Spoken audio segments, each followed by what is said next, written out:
नमस्कार आप सभी को। होप सो आप अभी सी-टेट की तैयारी कर रहे होंगे, तो इसकी अगली टॉपिक में लेकर के आई हूँ आप सभी के लिए चाइल्ड डेवलपमेंट में से बाल विकास का सिद्धांत। ओके, तो चलिए हम फटाफट इसको शुरू कर लेते हैं। सबसे पहले बाल विकास के सिद्धांत में सबसे फर्स्ट पॉइंट हम लोगों को जो देखने के लिए मिलता है वो है निरंतरता का सिद्धांत। निरंतरता बोलने का मतलब यह होता है कि लगातार चलने वाले सिद्धांत को हम निरंतरता का सिद्धांत कहते हैं, जो माँ के गर्भ से ही शुरू हो जाता है और हमारे मृत्यु पर्यंत तक चलता रहता है। दैट मीन्स कि हम लोग मरते हैं ना, उस समय तक ये निरंतरता का सिद्धांत जो है वो चलता रहता है। ओके, अब हम लोग नेक्स्ट पॉइंट को देखेंगे। नेक्स्ट है सामान्य से विशिष्ट की ओर। सामान्य से सबसे पहले ये सामान्य रहता है। जैसे बच्चा, मान के चलिए एक बच्चा है, वो सबसे पहले बॉल को देखता है कि बॉल कैसे खेलना है, तो पहले वो सामान्य तरीके से उसे खेलना सीखता है, फिर धीरे धीरे करके वो विशिष्ट तरीके से खेलना उसे सीख जाता है। फिर थर्ड पॉइंट है परस्पर संबंध का सिद्धांत। आपस में संबंधित होता है, बाल विकास आपस में संबंधित होता है। जैसे कि मैं यदि बच्चों के हाथ के बारे में बात करूँ तो सबसे पहले वो उंगलियों को चलाना सीखता है। चलाने के बाद वो किसी चीज़ को वही चलाने के सहारे से किसी चीज़ को पकड़ना सीखता है। पकड़ने के बाद मान के चलो उस चीज़ को यूज़ कैसे करना है, खोलना कैसे है, बंद कैसे करना है, उन सारी चीज़ों के बारे में सीखता है। तो ये परस्पर संबंध रहता है किसी भी कार्य का। ओके, विकास अवस्थाओं के अनुसार होता है। विकास उनकी अवस्थाओं के अनुसार होता है। जैसे जैसे बच्चा बड़ा होता चला जाता है वैसे वैसे उनका विकास होता है। और विकास सतत चलने वाली प्रक्रिया। सतत का मतलब आप लोग जानते ही होंगे, लगातार चलने वाली प्रक्रिया। सतत प्रक्रिया का मतलब क्या होता है? लगातार चलने वाली प्रक्रिया। ओके, अब हम लोग यहाँ देखेंगे कि विकास की दर समान नहीं होती। विकास की दर जो है वो कभी भी समान नहीं होती। कभी ज़्यादा हो सकता है विकास, कभी विकास कम हो सकता है। तो मान के चलो क्वेश्चन बनता है कि विकास की दर कैसी होती है, तो वो समान नहीं होती। विकास की प्रक्रिया एकीकरण होता है। विकास की प्रक्रिया में एकीकरण होता है, मतलब वो कंट्रोल में रहता है। मतलब विकास की प्रक्रिया यदि हम लोग विकास कर रहे हैं तो वो उसमें थोड़ा कंट्रोल भी रहता है। पहले एक चीज़ कंप्लीट हो जाएगा, देन दूसरा चीज़ होगा। ठीक, अभी है व्यक्तिक विभिन्नता होती है। सभी व्यक्तियों में अलग अलग तरीके की भिन्नता पाई जाती है, यह बात आप भी जानते। तो व्यक्तिक मतलब अपने ही अंदर उसकी भिन्नता पाई जाती है। ओके, नेक्स्ट पॉइंट देखेंगे विकास का पूर्वानुमान का सिद्धांत। विकास का पूर्वानुमान का सिद्धांत मतलब कि जब कभी विकास हो रहा है, मान के चलिए कि बच्चे का जो भी विकास हो रहा है उसका हम लोग पूर्वानुमान भी लगा सकते हैं। अब इस विकास के बाद उसके साथ क्या होगा इसका भी अनुमान लगाया जा सकता है। वंशानुक्रम एवं वातावरण का परिणाम। वंशानुक्रम एवं वातावरण, वंशानुक्रम मतलब वंश जैसे जैसे चलता चला आ रहा है। मान के चलो कि पिताजी वकील थे, तो उनका बेटा भी यदि देखता है कि हाँ मेरे पापा वकील है तो मैं भी वकील बनना चाहता हूँ, इस तरीके से शब्द को हम लोग वंशानुक्रम कह सकते हैं। एवं वातावरण का परिणाम, अब आसपास का वातावरण जैसा होगा, घर में बहुत शांति व्यवस्था होगी, लोग हंसमुख मिजाज के होंगे, तो बच्चा भी वैसा ही होता है। तो ये एक तरीके का सिद्धांत माना जाता है। Okay, sorry. विकास के सिद्धांत, विकास के दिशा का सिद्धांत। अब उसकी दिशाओं का सिद्धांत हम लोग पढ़ते हैं। ये बहुत इंपॉर्टेंट टॉपिक है। ये इस टॉपिक से ना हम लोगों का क्वेश्चन बनता ही बनता है। पहला है शीर्षगामी सिद्धांत, सर से लेके पांव तक। दैट मीन्स किसी भी इंसान के सर से लेके पांव तक का विकास होता है, उल्टा कभी नहीं होता। लिखा रहेगा पैर से लेके सर तक, तो ऐसा नहीं होता। हम लोगों का सर से लेके पांव तक विकास होता है। देन दूसरा पॉइंट है अधोगामी। अधोगामी जिसे हम क्या बोलते हैं, मध्य अधोगामी, जिसे हम ये जानते हैं कि वो मध्य से शुरू होता है और किनारे तक जाता है। ओके, तो अभी हम लोग कुछ सिद्धांतों के बारे में जैसे देखेंगे, आगे भी देखेंगे, ये रिपीट होगा, मगर मैं एक बार बता दूं जीन पियाजे का सिद्धांत। जीन पियाजे ने सिद्धांतों को लिखा है। अब देखिएगा जीन पियाजे, अब इनके बारे में बहुत सारी चीज़ें पूछ देता है एग्जाम में। तो जीन पियाजे का कौन कौन सा सिद्धांत है? एक है संज्ञानात्मक सिद्धांत, दूसरा है विकासात्मक सिद्धांत, विकासात्मक मनोवैज्ञानिक सिद्धांत, है ना। जीन पियाजे, अब ये जीन पियाजे कौन है, कहाँ से आए, उनका जन्म क्या हुआ, ये सारा कुछ पूछ देता है। तो जीन पियाजे का जन्म 1886 में स्विट्जरलैंड में हुआ था। कहाँ हुआ था? स्विट्जरलैंड में हुआ था। ठीक है। फिर ये दार्शनिक वह साइकोलॉजिस्ट थे। इनका योगदान संज्ञानात्मक विकास के सिद्धांत में महत्वपूर्ण योगदान भी माना जाता है। इनका योगदान संज्ञानात्मक सिद्धांत में महत्वपूर्ण योगदान भी माना जाता है। ओके, ये बात तय है। अब देखिए, इन्होंने एक बुक लिखी थी, इस बुक का नाम पूछ देता है। उन्होंने कौन सी बुक लिखी, जीन पियाजे ने कौन सी बुक लिखी थी? तो the language of thought of the child. ये यहाँ पर इसका डेट मैं थोड़ा डिटेल्स लिख देती हूँ। 1923 में इन्होंने ये बुक को लिखी थी, जिसका नाम था the language of thought of the child. Okay, तो अब हम आगे बढ़ते हैं। बहुत ज़्यादा लंबा नहीं है, मैं इसमें बहुत अच्छे टॉपिक जो एकदम इम्पॉर्टेंट है ना, मैं वैसे ही टॉपिक लिख रही हूँ। और देखिए, यदि वीडियो पसंद आ रही होगी तो चैनल को लाइक शेयर सब्सक्राइब करिएगा। मेरा पढ़ाने का तरीका बहुत शॉर्ट एंड स्वीट होता है, लेकिन आप इसको लिखेंगे एज ए नोट्स ना, तो आपको बहुत हेल्पफुल होगा ये चीज़। ओके, अब यहाँ हम लोग देखेंगे जीन पियाजे। जीन पियाजे ने क्या किया था? इसे 4 भागों में 4 स्तरों में बांटा था।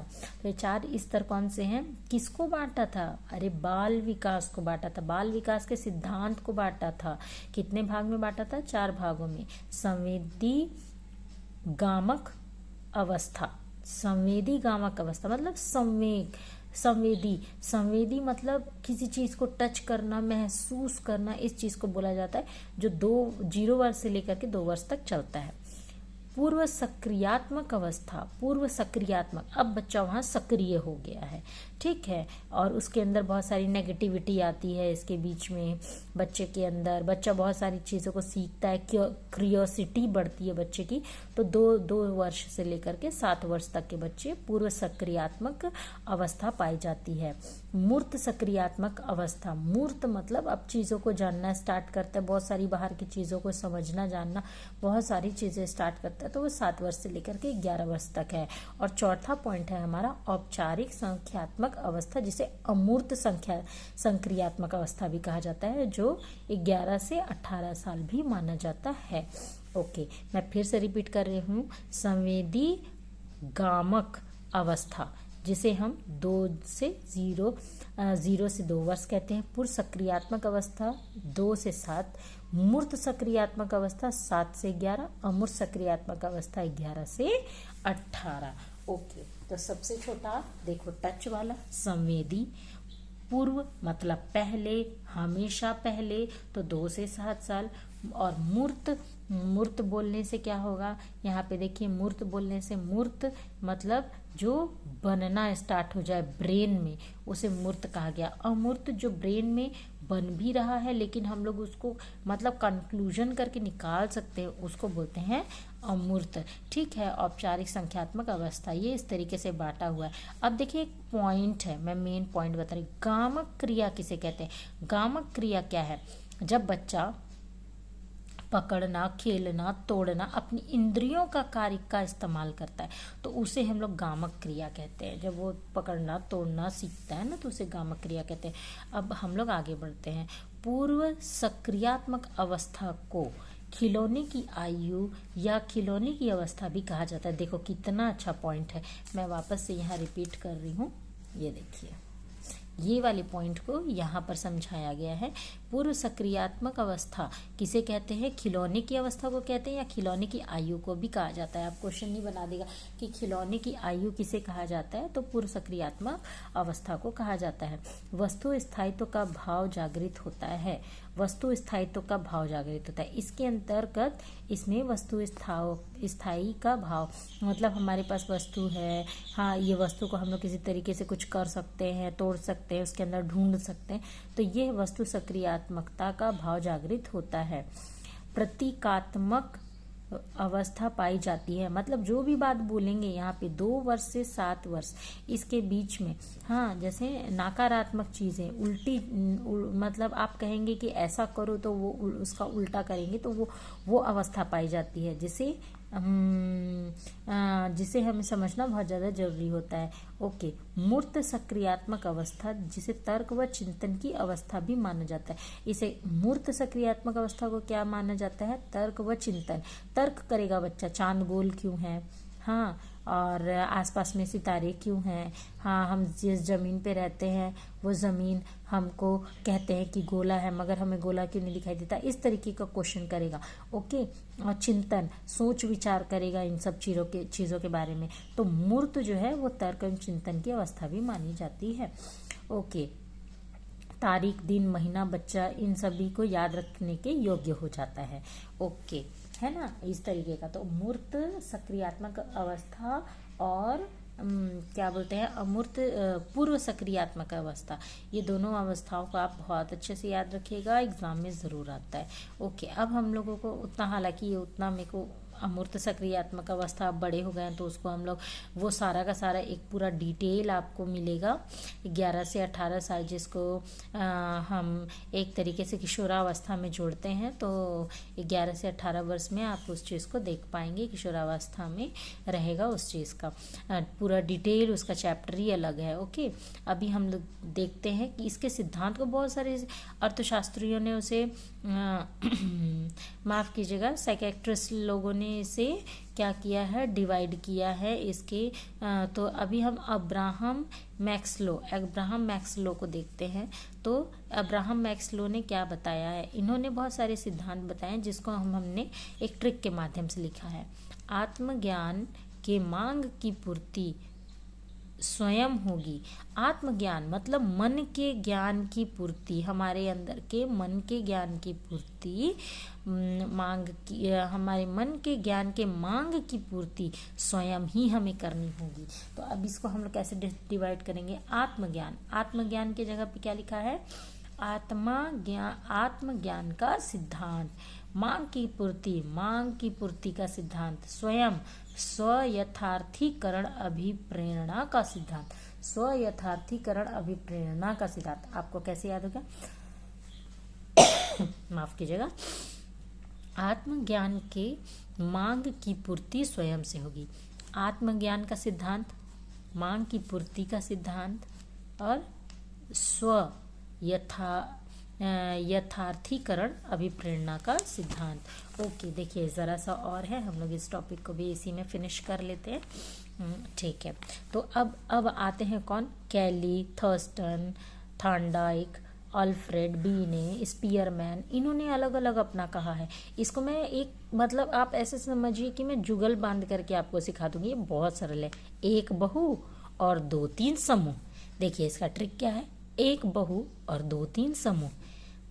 अब एक क्या बोला है? एक कारक का सिद्धांत किन्होंने दिया? अल्फ्रेड बीने। फिर दूसरा है बहु कारक किन्होंने बताया है? थॉर्नडाइक ने। 2-3 बोलने का मतलब द्विकारक तथा त्रिकारक, स्पीयरमैन। और समूह कारक किन्होंने बताया है? कैली, थर्स्टन ने। अब देखिए मैं इसको एक आपको ऐसे याद कराती हूँ। एक कारक अल्फ्रेड बीने, बहुकारक थॉर्नडाइक, द्वित्रिकारक स्पीयरमैन, समूह का कारक कैली, थर्स्टन।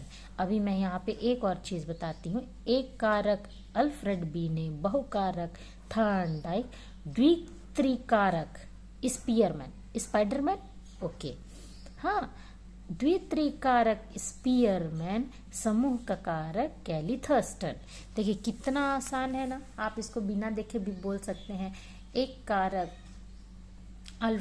कारक अल्फ्रेड बीने, बहुकारक थॉर्नडाइक, द्वित्रिकारक स्पीयरमैन, समूह कारक कैली, थर्स्टन। ओके, आप इस तरीके से याद कर सकते हैं। तो लास्ट पॉइंट है हमारा पावलोव ने इसको कैसे कहा है? तो देखिए इसका ट्रिक है अनुकूलित संबंध शास्त्र का प्रतिस्थापन सिद्धांत। ये लग रहा है कि ये एक ही चीज है, मगर ये सारा का सारा है। क्या है? अनुकूलित संबंध शास्त्र का प्रतिस्थापन का सिद्धांत। सबसे पहला है अनुकूलित से क्या लेना पड़ेगा, अनुकूलित अनुक्रिया का सिद्धांत। दूसरा हम लोग को दूसरा क्या लेना पड़ेगा, शास्त्रीय अनुबंध का सिद्धांत। फिर संबंध प्रत्यावर्तन का सिद्धांत और प्रतिस्थापन का सिद्धांत। मतलब आपको सारे पॉइंट्स यहाँ पे देखने के लिए मिल जाएंगे। इस तरीके से थैंक यू सो मच आप सभी को। आप सभी ने मेरे चैनल को देखा और मेरे चैनल को लाइक किया, तो मैं आपको इसी तरीके से आपको बहुत सारे वीडियो लाती रहूँगी और आपको क्या बोलते हैं अपने चैनल के माध्यम से, शिक्षा के माध्यम से मैं आपको पढ़ाती रहूँगी। तो आप खूब मेहनत करिए और एक दिन मेहनत ज़रूर रंग लाती है। Thank you so much.